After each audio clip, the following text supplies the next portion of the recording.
한때는 새벽마다 공장 시설 점검표를 들고 현장을 누비던 관리자였습니다. 하지만 지금 저는 곰팡이 핀 쪽방 벽을 바라보며 매일 똑같은 시간에 눈을 뜹니다. 새벽 3시 반, 알람 소리도 아닌 짐승 같은 악몽이 저를 깨웁니다. 벽에 걸린 아내의 영정사진 위에는 검은 비닐봉투가 씌워져 있습니다. 그 맑은 눈을 마주치면 가슴이 찢어지고 심장이 멎을 것만 같아 참아 볼 수가 없어서 가렸습니다. 거울 속 제 얼굴은 6개월 만에 15kg이나 빠져 반쪽이 되었고 마비된 듯 떨리는 눈 밑은 병원비가 없어 방치한 지 오래입니다. 매일 밤 스마트폰을 켜고 삭제했던 그 여자의 사진을 다시 복구하며 묻습니다. 당신 도대체 왜 나한테 이랬습니까? 오늘 늙은 저를 향해 쏟아질 물류센터 조장의 욕설보다 저 자신에 대한 혐오가 더 깊습니다. 이제 어디서부터 잘못됐는지 말해보려 합니다. 제 이름은 박성호입니다. 올해로 64살이 되었네요. 저는 경기도 평택에 있는 한 자동차 부품 공장에서 생산관리 부장으로 일했습니다. 35년이라는 긴 세월을 오직 한 직장에서만 보냈습니다.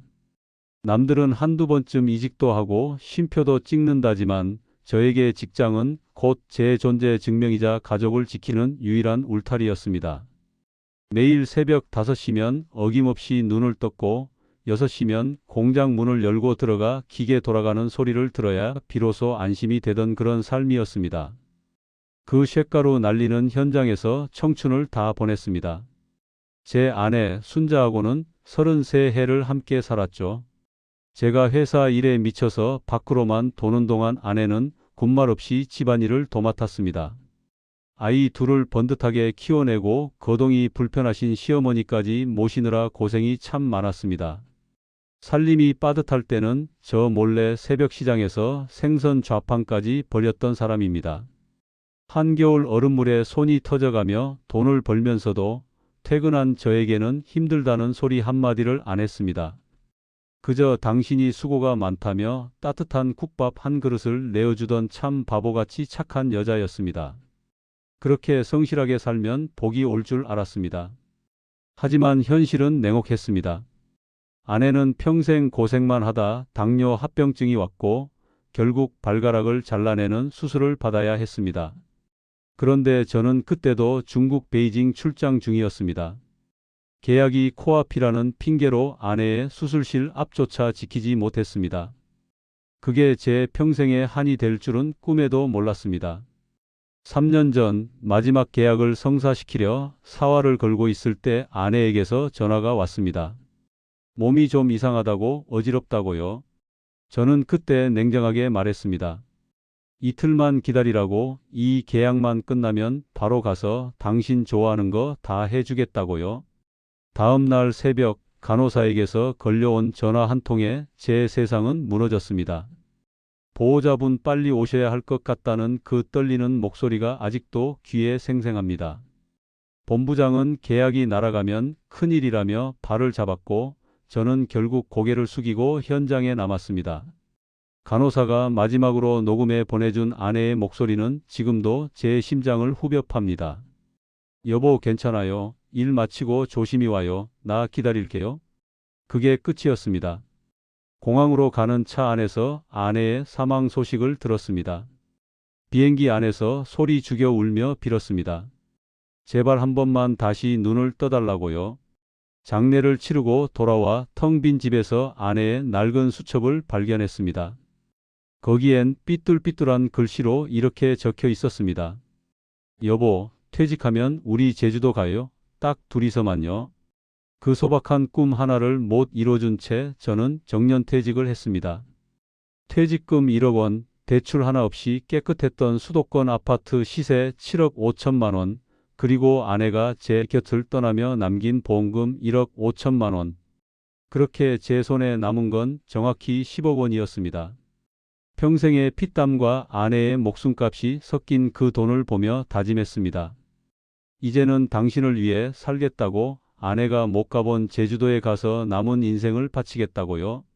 하지만 그 지독한 외로움이 저를 어디로 끌고 갈지 그때는 정말 알지 못했습니다. 퇴직을 하고 나니 집안의 정막이 칼날처럼 몸을 파고들었습니다. 아침도 점심도 저녁도 오로지 저 혼자였습니다. 35년을 새벽같이 출근하던 사람이 갑자기 할 일이 없어지니 거실 소파에 앉아 흘러가는 구름만 봐도 미칠 것 같았습니다. 옛 동료들에게 전화를 걸어봐도 다들 제 살기 바빠 금방 전화를 끊었고 자식들은 명절 때나 얼굴을 비추는 남이 되어 있었습니다. 그렇게 텅 빈 집에서 아내의 흔적을 쫓다가 우연히 페이스북이라는 걸 시작하게 됐습니다. 젊은 사람들이나 하는 건 줄 알았는데 누군가 제 이야기를 들어줄 것만 같아 서툴게 가입을 했습니다. 거기엔 주로 아내와 찍었던 사진들을 올렸습니다. 30년 전에 촌스러운 결혼식 사진부터 아이들 손잡고 놀이공원에 갔던 기억들, 그리고 아내가 그토록 가고 싶어 했던 제주도 여행 계획표 같은 것들을 올렸습니다. 사진 밑에는 매일같이 참회록을 썼습니다. 여보, 내가 미안해. 당신 못 데려가서 정말 미안해. 그러면 모르는 사람들이 고인의 명복을 빈다는 댓글을 달아주곤 했습니다. 그 짧은 위로가 고립된 저에게는 유일한 숨구멍이었습니다. 그렇게 일주일쯤 지났을 때였습니다. 수진이라는 이름의 여자에게서 메시지가 하나 왔습니다. 프로필 사진을 보니 30 후반쯤 되어 보이는 단아한 인상의 여성이었습니다. 그런데 메시지 내용이 제 가슴을 덜컥 내려앉게 만들었습니다. 사진 속 아내분 표정이 너무 외로워 보여요. 오빠가 밖으로만 도느라 많이 바쁘셨나 봐요. 어떻게 제 속마음을 그대로 읽은 걸까요? 저는 홀린 듯이 답장을 보냈습니다. 맞습니다. 제가 일만 하느라 아내를 너무 외롭게 했습니다. 그러자 그녀는 오빠 잘못이 아니라고 가족들 먹여 살리려고 밤낮 없이 일한 게 무슨 죄냐며 저를 다독여 주었습니다. 평생 듣고 싶었던 그 한마디에 제 마음의 빗장이 허무하게 풀려버렸습니다. 그날부터 수진과 매일 메시지를 주고받았습니다. 처음에는 아주 사소한 안부였어요. 오빠 밥은 챙겨 드셨나요? 오늘 날씨가 참 좋은데 산책이라도 다녀오세요. 아내가 살아생전 늘 하던 말들이었습니다. 한 달쯤 지나자 수진은 자신의 아픔도 털어놨습니다. 본인도 남편을 암으로 먼저 보냈는데 간병을 제대로 못해준 게 한이 되어 밤마다 운다고 했습니다. 우리는 서로의 상처를 할아주는 동지 같았습니다. 아, 이 사람도 나처럼 지옥을 건너고 있구나. 나를 가장 잘 이해해 줄 사람은 이 사람뿐이구나 하는 확신이 들었습니다. 2달째 되던 날 수진이 영상통화를 하자고 했습니다. 쑥스러웠지만 목소리라도 듣고 싶어 전화를 받았죠. 화면 속 그녀는 부엌에서 국을 끓이고 있었습니다. 그런데 그때 그녀가 국물 맛을 보고는 숟가락으로 냄비 가장자리를 똑똑 하고 2번 두드리는 게 아니겠습니까? 그건 제 아내만이 가진 독특한 버릇이었습니다. 제가 너무 놀라 그 이야기를 하자 수진은 수줍게 웃으며 말했습니다. 어머 정말요? 이건 정말 운명인가 봐요. 그 순간 온몸에 소름이 돋았습니다. 이건 하늘에 있는 아내가 저를 불쌍히 여겨 보내준 인연이라고 그렇게 믿어버렸습니다. 석 달째가 되자 수진이 조심스럽게 자기 수입에 관해 이야기를 꺼냈습니다. 자신은 혼자 살지만 투자로 생활비를 넉넉히 벌고 있다면서 오빠도 노후 준비를 더 단단히 하면 좋겠다고 하더군요. 에버네스트라는 코인인데 사랑하는 사람과의 약속을 지키려는 사람들을 위해 만들어진 특별한 코인이라고 했습니다. 오빠, 아내분이 제주도 가고 싶어 하셨잖아요. 그 꿈 오빠가 이제라도 멋지게 이루어 드려야죠. 그 말은 제 남은 인생의 유일한 명분이 되었습니다. 은행 적금밖에 모르던 저였지만 그녀가 알려준 해외 거래소 앱에 500만 원을 넣어봤습니다. 그런데 기적이 일어났습니다. 단 이틀 만에 제 자산이 600만 원으로 불어난 겁니다. 출금이 안 되면 어쩌나 걱정했는데 신청하자마자 다음 날 정확히 600만 원이 제 통장으로 들어왔습니다. 눈물이 왈칵 쏟아졌습니다. 오빠 보세요. 하늘에서 아내분이 도와주시는 거예요. 수진의 그 목소리를 듣는데 정말 아내가 곁에 있는 것만 같았습니다. 이제야 보상받는구나. 내 인생에도 드디어 볕이 드는구나 생각했습니다. 그게 저를 집어삼킬 거대한 늪의 입구인 줄은 꿈에도 모른 채 말입니다. 일주일 뒤였습니다. 수진이 제주도 바다가 훤히 내려다 보이는 아주 근사한 집 사진 한 장을 보내왔습니다.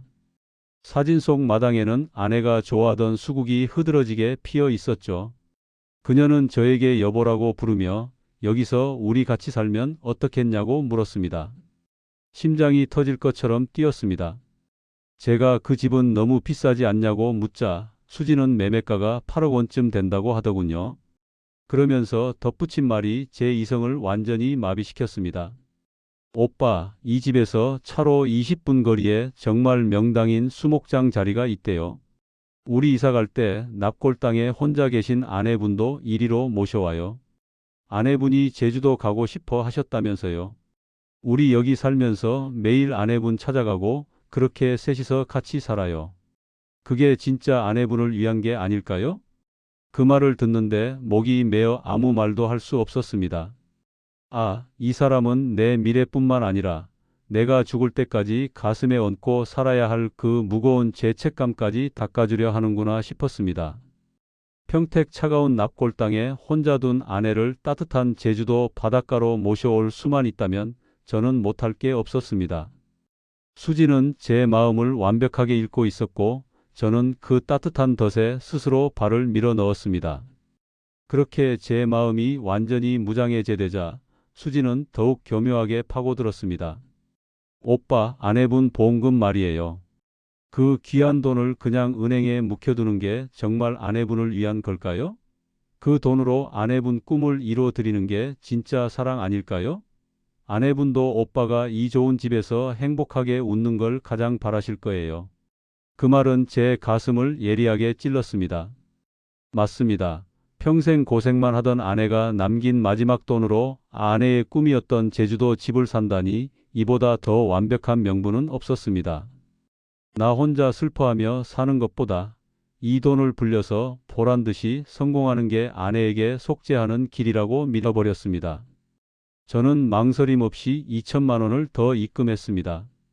거래소 앱을 열어보니 숫자가 2,500만 원으로 올라가 있었습니다.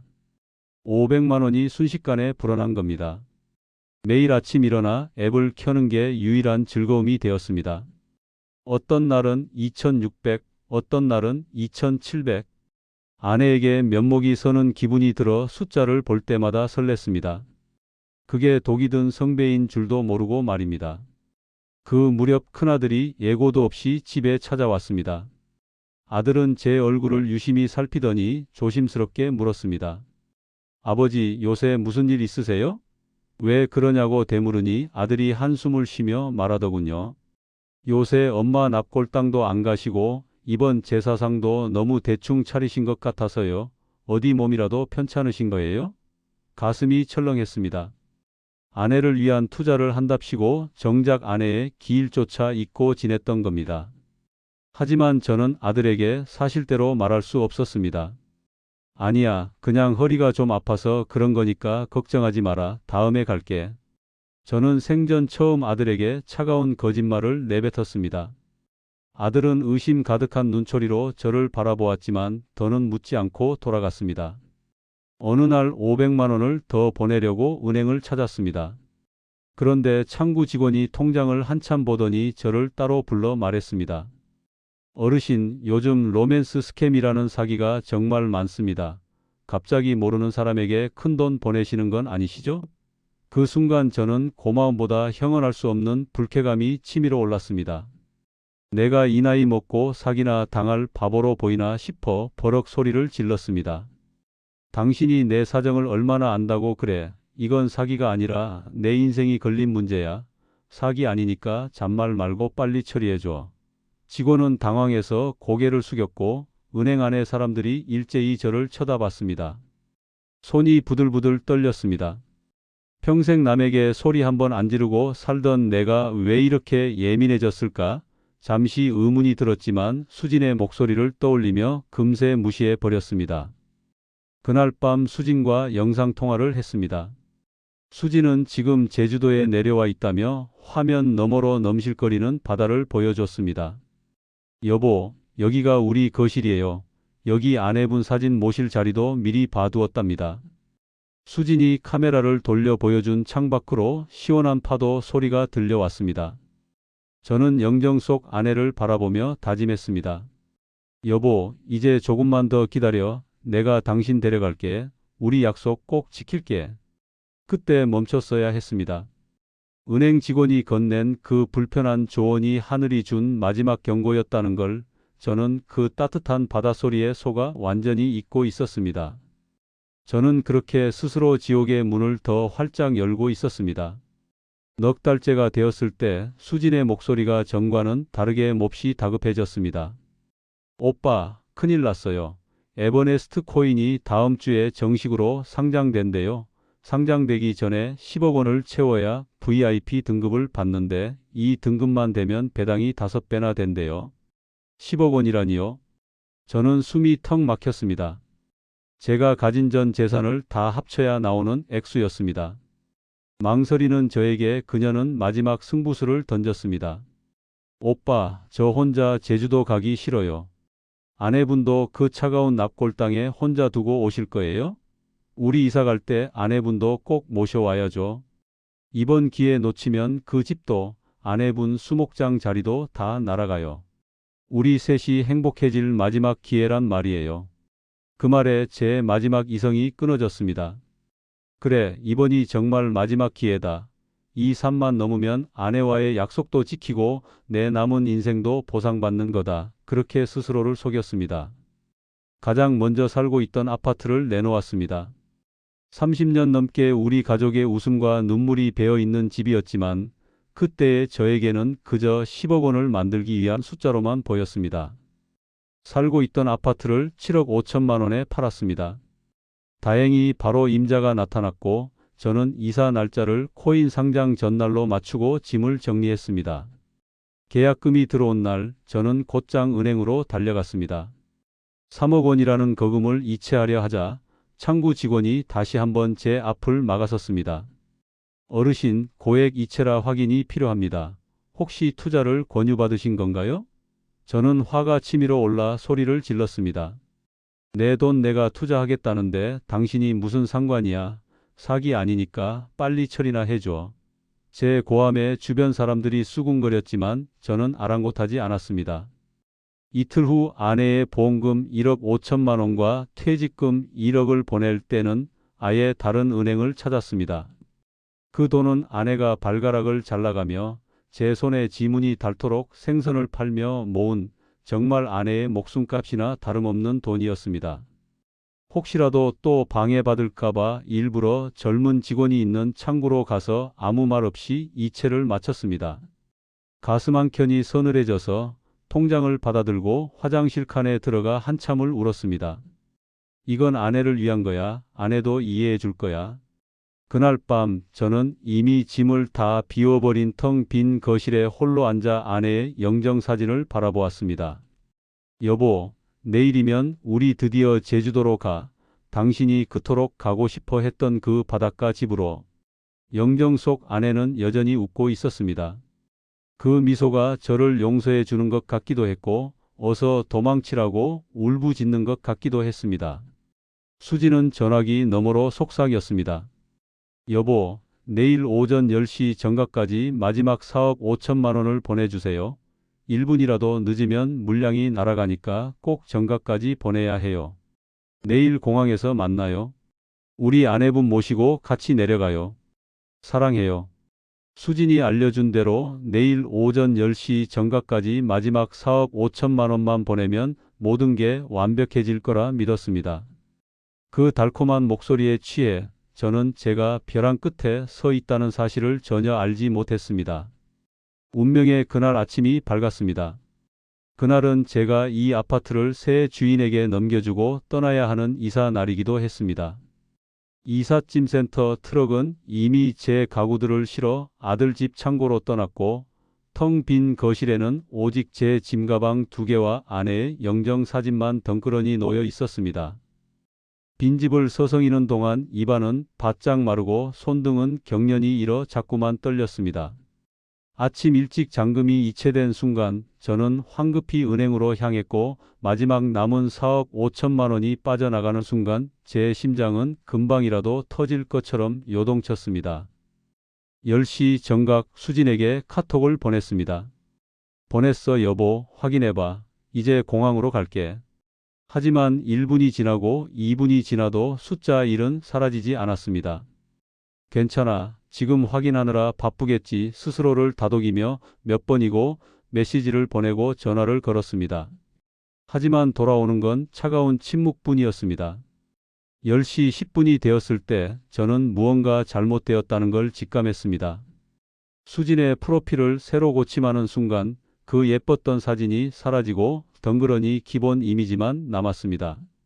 대화방엔 알 수 없는 사용자라는 문구가 떴습니다. 거래소 앱을 켰지만 점검 중이라는 안내문만 뜰 뿐 제가 넣은 10억 원은 어디에도 없었습니다. 온몸에 힘이 빠져나가며 은행 바닥에 고꾸라졌습니다. 어떻게 집까지 왔는지 기억이 안 납니다. 거실 한가운데서 바닥에 이마를 찍으며 미안하다고 내가 죽을 죄를 지었다고 통곡했습니다. 정신을 차려보니 이마에는 핏자국이 묻어 있었고 저는 망연자실한 채 큰아들에게 전화를 걸었습니다. 사기당했다는 제 말에 달려온 아들은 텅 빈 거실과 잔액 영원이 찍힌 통장을 보고는 그대로 굳어버렸습니다. 잔액 영원. 그 숫자가 우리 가족의 35년을 한순간에 지워버린 겁니다.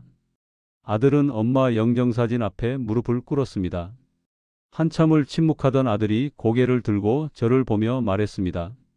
엄마가 돌아가실 때 나한테 그랬어요. 아빠 혼자 두면 외로우니까 잘 챙겨달라고요. 그런데 내가 뭘 챙겨요? 엄마가 지킨 건 아빠인데 아빠가 죽인 건 엄마네. 그 말은 제 가슴에 10억 원의 손실보다 더 깊은 대못을 박았습니다. 소식을 듣고 달려온 딸은 영정사진 앞에서 무너져 내렸습니다. 아빠, 나 이제 아빠 못 볼 것 같아. 아빠 보면 엄마한테 너무 미안해서 내가 못 견디겠어. 딸도 아들도 그렇게 저를 등지고 떠나갔습니다. 텅 빈 집에서 저는 가슴을 쥐어짜며 숨을 몰아쉬었습니다. 결국 119 구급차에 실려갔고 응급실에서 잰 혈압은 220이 넘었습니다. 의사는 이 상태로 버틴 게 기적이라며 혀를 내둘렀지만 저는 속으로 빌었습니다. 왜 나를 살려두느냐고, 왜 나 같은 바보를 죽게 내버려 두지 않느냐고 말입니다. 병원에서 사흘을 보낸 뒤 퇴원했습니다. 아들에게 전화를 걸었지만 수신 거절 메시지만 돌아왔고 딸아이도 제 연락을 받지 않았습니다. 갈 곳이 없던 저를 병원 사회복지사가 도와주어 보증금 300만 원에 월세 50만 원짜리 반지하 쪽방을 구했습니다.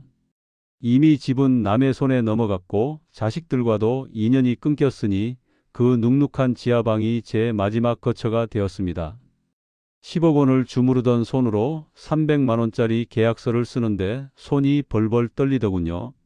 짐가방 2개를 들고 방에 들어서던 날 저는 아내의 영정사진을 검은 비닐봉투로 덮어버렸습니다. 그 맑은 눈을 마주할 용기가 없었습니다. 저를 용서하는 듯한 그 눈빛이 제게는 세상 어떤 형벌보다 더 지옥 같았기 때문입니다. 먹고 살기 위해 매일 새벽 4시면 물류센터로 향합니다. 64살의 나이에 20kg이 넘는 박스를 나르며 제 아들보다 어린 조장의 욕설을 견뎌내는 것이 지금 제 일상입니다. 허리 디스크 통증에 약국 진통제로 버티며 일하는 제 모습이 가끔은 꿈이길 바랍니다. 어느 날은 작업 도중 손이 깊게 베었습니다. 멍하니 피를 닦고 있는데 40대쯤 되어 보이는 직원이 다가와 새 장갑을 내밀었습니다. 어르신, 손 다치셨네요. 이거 쓰세요. 그 따뜻한 말 한마디에 저도 모르게 눈물이 터져 나왔습니다. 10억 원을 날리고 나서야 사람의 온기가 담긴 말 한마디가 얼마나 귀한 것인지 이제야 알았습니다. 한 달에 한 번 사람들의 눈치를 피해 새벽같이 아내의 납골당에 갑니다. 여전히 그 차가운 대리석 벽 속에 있는 아내 앞에 무릎을 꿇고 나를 절대 용서하지 말라고 웁니다. 제주도 바다를 보여주겠다던 약속은커녕 아내의 목숨값까지 도둑맞은 못난 남편의 통곡만이 새벽 공기를 채웁니다. 죽고 싶어도 자식들에게 더는 짐이 되기 싫어 죽지도 못하는 지옥을 살고 있습니다. 경찰서에도 수십 번 찾아갔지만 형사는 해외 서버라 잡기 어렵다는 말만 되풀이했습니다. 저를 바라보던 그 한심하다는 눈빛, 이 나이 먹고 그런 걸 믿었냐는 그 비웃음 섞인 표정이 제 가슴을 더 아프게 찔렀습니다. 지금 제가 드릴 수 있는 건 이 지옥 같은 삶에서 얻은 뼈저린 경고뿐입니다.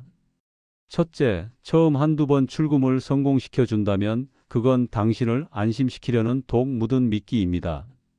저도 500만 원을 돌려받았을 때 그 여자를 성녀라고 믿어버렸습니다. 그게 모든 재산을 앗아가는 시작이었습니다. 둘째, 상장이니 VIP 등급이니 하며 추가 입금을 요구하는 순간 그건 100% 사기입니다. 절대 더 보내지 마십시오. 돈을 더 넣으면 뺄 수 있다는 말은 당신을 벼랑 끝으로 미는 손길일 뿐입니다. 셋째, 외로움을 파고드는 따뜻한 말에 속지 마십시오.